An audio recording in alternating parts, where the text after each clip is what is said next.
අපි මේ පාඩමෙන් මැග්නීසියම් 2 ධන අයන, කැල්සියම් 2 ධන අයන, ස්ට්‍රොන්ටියම් 2 ධන අයන සහ බේරියම් 2 ධන අයන සඳහා යොදා ගන්නා සම්මත පරීක්ෂා ගැන ඉගෙන ගනිමු. මැග්නීසියම් 2 ධන අයන හඳුනා ගැනීම සඳහා පහන්සිලු පරීක්ෂාව යොදාගත නොහැකි. ඒකට හේතුව මැග්නීසියම් 2 ධන අයන බන්සන් දැල්ලේදී වර්ණයක් ලබා නොදීම. හැබැයි අපිට රසායනික පරීක්ෂා යොදා ගන්න පුළුවන් මැග්නීසියම් 2 ධන අයනවල පැවැත්ම තහවුරු කිරීම සඳහා. අපි දන්නවා මැග්නීසියම් හයිඩ්‍රොක්සයිඩ් ජලයේ දිය වෙන්නේ නැහැ. ඒ නිසා ද්‍රාවණයකදී මැග්නීසියම් හයිඩ්‍රොක්සයිඩ් හැදුනොත් අවක්ෂේපයක් ලැබෙන්නේ. මැග්නීසියම් කාබනේට් ජලයේ දිය වෙන්නේ නැහැ. එතකොට මැග්නීසියම් කාබනේට් ද්‍රාවණයකදී හැදුනොත් එහෙම අවක්ෂේපයක් විදිහට ලැබෙන්නේ. එතකොට මැග්නීසියම් සල්ෆේට් ජලයේ දිය වෙනවා. ඒ නිසා ජල ද්‍රාවණයකදී මැග්නීසියම් සල්ෆේට් හැදුවොත් අවක්ෂේපයක් ලැබෙන්නේ නැහැ. එතකොට මෙන්න මේ කරුණු යොදා ගන්න පුළුවන් මැග්නීසියම් 2 ධන අයනවල පැවැත්ම රසායනිකව තහවුරු කිරීම සඳහා.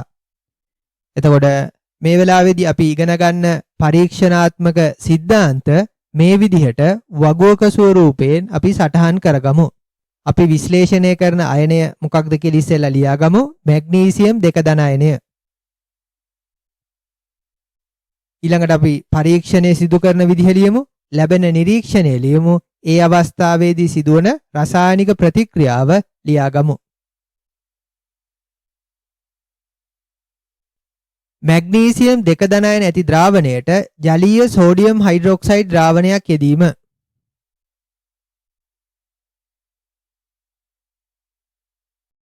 එතකොට ලැබෙන නිරීක්ෂණය තමයි සුදු පැහැති අවක්ෂේපයක් ලැබීම.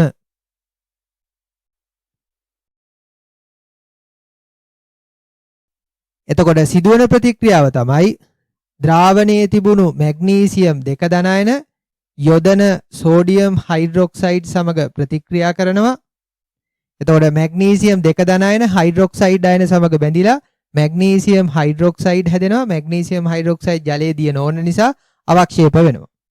ප්‍රතික්‍රියාව අපිට මේ විදිහට තුලිත කරලා ලියන්න පුළුවන්.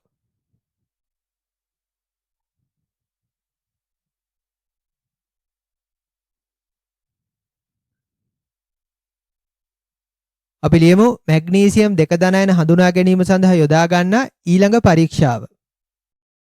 ද්‍රාවණයට ඇමෝනියා ද්‍රාවණයක් යෙදීම.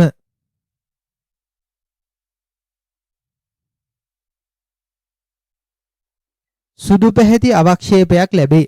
එතකොට ඒ වෙලාවේදීත් මැග්නීසියම් හයිඩ්‍රොක්සයිඩ් අවක්ෂේප වෙනවා.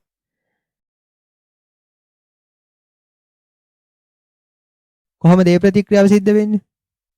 ද්‍රාවණයේ තියෙනවා මැග්නීසියම් 2 ධන අයන අපි යොදන්නේ ඇමෝනියා ද්‍රාවණයක්.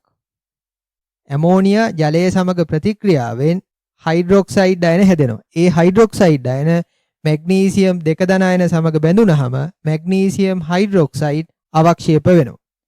ප්‍රතික්‍රියාව මේ විදිහට අපිට තුලිත කරලා ලියන්න පුළුවන්.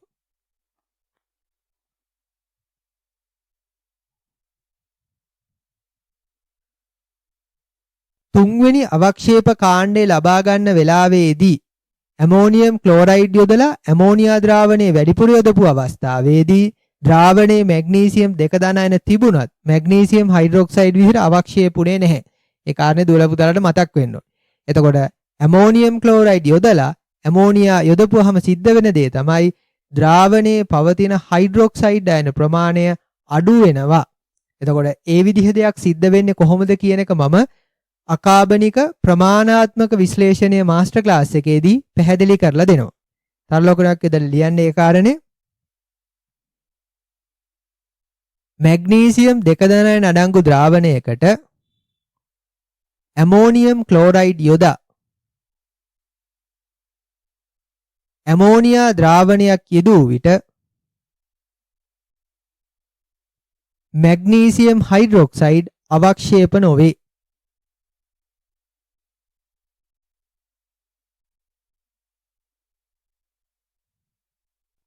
ඊළඟට අපිට පුළුවන් මැග්නීසියම් 2 ධන අයන තියෙන ද්‍රාවණයට සෝඩියම් කාබනේට් ද්‍රාවණයක් යොදලා බලන්න. එතකොට මෙතනදී සෝඩියම් කාබනේට්, පොටෑසියම් කාබනේට් වගේ ජලයේ දියවන කාබනේටයක් යොදා ගන්න පුළුවන්. ද්‍රාවණයට සෝඩියම් කාබනේට් ද්‍රාවණයක් යෙදීම.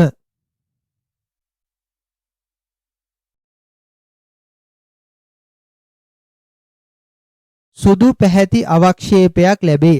ඒක තමයි නිරීක්ෂණය. මැග්නීසියම් කාබනේට් සුදු පාටයි.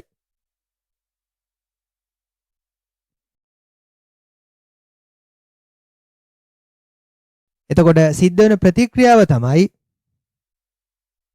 ද්‍රාවණයේ පවතින මැග්නීසියම් දෙක ධනායන සෝඩියම් කාබනේට් හරි පොටෑසියම් කාබනේට් හරි වලින් ලැබෙන කාබනේට් අයන සමග ප්‍රතික්‍රියා කරලා මැග්නීසියම් කාබනේට් හැදෙනවා. මැග්නීසියම් කාබනේට් ජලයේ අද්‍රාව්‍යයි, ඒ නිසා අවක්ෂේප වෙනවා. ප්‍රතික්‍රියාව මේ විදිහට අපිට තුලිත කරලා ලියන්න පුළුවන්.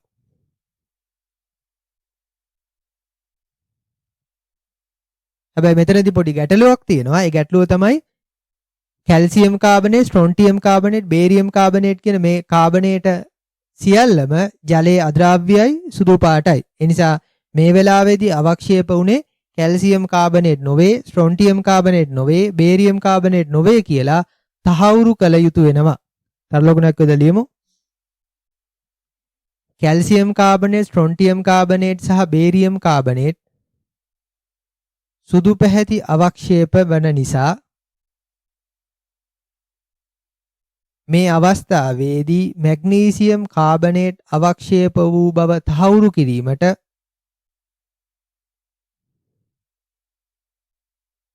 තවත් රසායනික පරීක්ෂා සිදු කළ යුතු වීමට ඉඩ ඇත.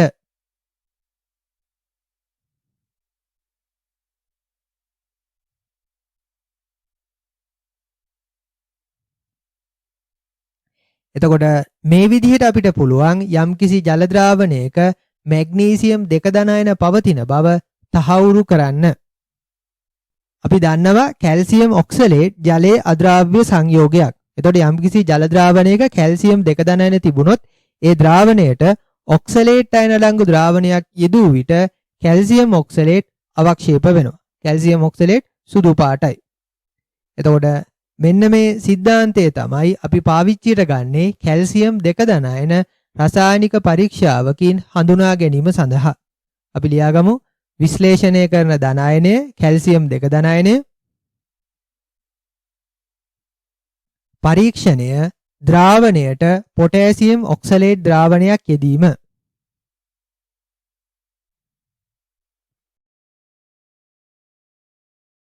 නිරීක්ෂණය සුදු පැහැති අවක්ෂේපයක් ලැබීම.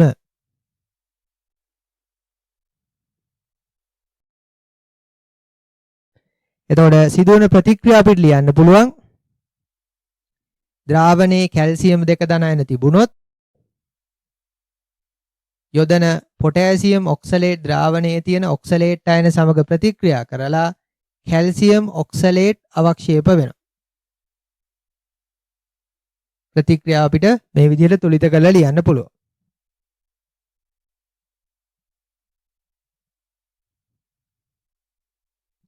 ස්ට්‍රොන්ටියම් දෙක ධනායන හඳුනාගන්නේ කොහොමද? අපි දන්නවා ස්ට්‍රොන්ටියම් සල්ෆේට් ජලයේ අද්‍රාව්‍යයි. එතකොට අපිට පුළුවන් ස්ට්‍රොන්ටියම් දෙක ධනායන තියෙන ද්‍රාවණයකට සල්ෆේට් අයන තියෙන ද්‍රාවණයක් යොදලා අවක්ෂේපයක් ලැබෙනවද නැද්ද කියලා බලන්න.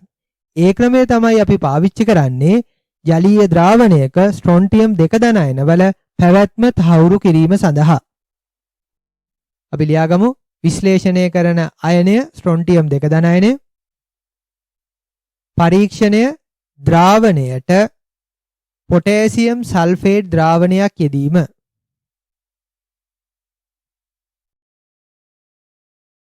එතකොට ද්‍රාවණයේ ස්ට්‍රොන්ටියම් දෙක ධනායන තිබුණොත් ලැබෙන නිරීක්ෂණය සුදු පැහැති අවක්ෂේපයක් ලැබීම.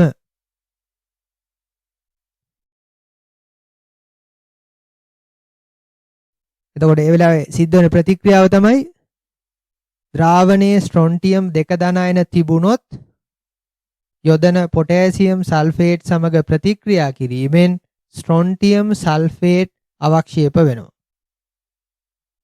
ප්‍රතික්‍රියාව මේ විදිහට අපිට තුලිත කරලා ලියන්න පුළුවන්. ස්ට්‍රොන්ටියම් සල්ෆේට් තමයි සුදු පැහැති අවක්ෂේපය.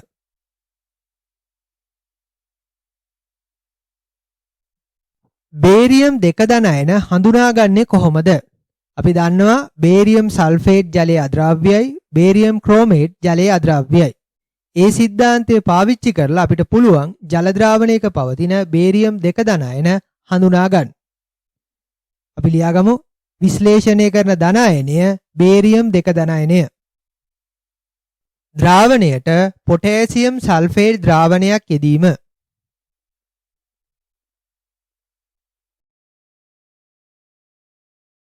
නිරීක්ෂණය සුදු පැහැති අවක්ෂේපයක් ලැබීම.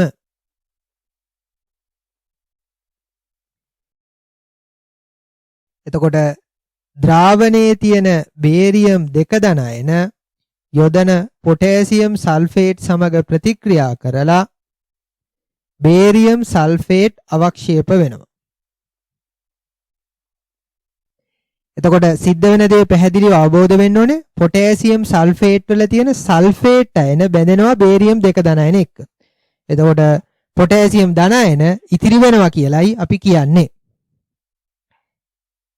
ඒ ප්‍රතික්‍රියාව මේ විදිහට අපි ලියාගමු.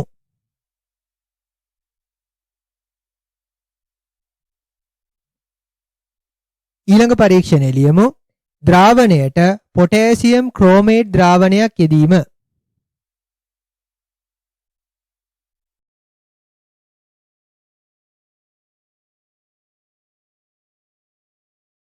කහ පැහැති අවක්ෂේපයක් ලැබේ. ඒක තමයි නිරීක්ෂණය. බේරියම් ක්‍රෝමේට් කහ පාටයි. ඒ නිසා ලැබෙන්නේ කහ පැහැති අවක්ෂේපයක්.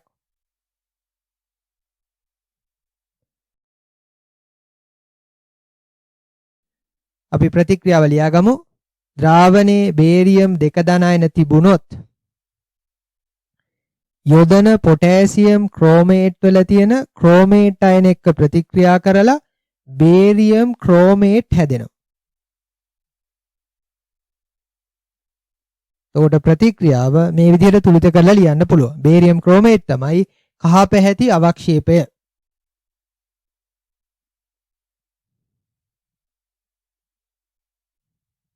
එතකොට මේ පාඩමෙන් අපි ඉගෙන ගත්තා මැග්නීසියම් 2 ධනායන, කැල්සියම් 2 ධනායන, ස්ට්‍රොන්ටියම් 2 ධනායන සහ බේරියම් 2 ධනායන හඳුනා ගැනීම සඳහා යොදා ගන්න පුළුවන් රසායනික පරීක්ෂා ගැන.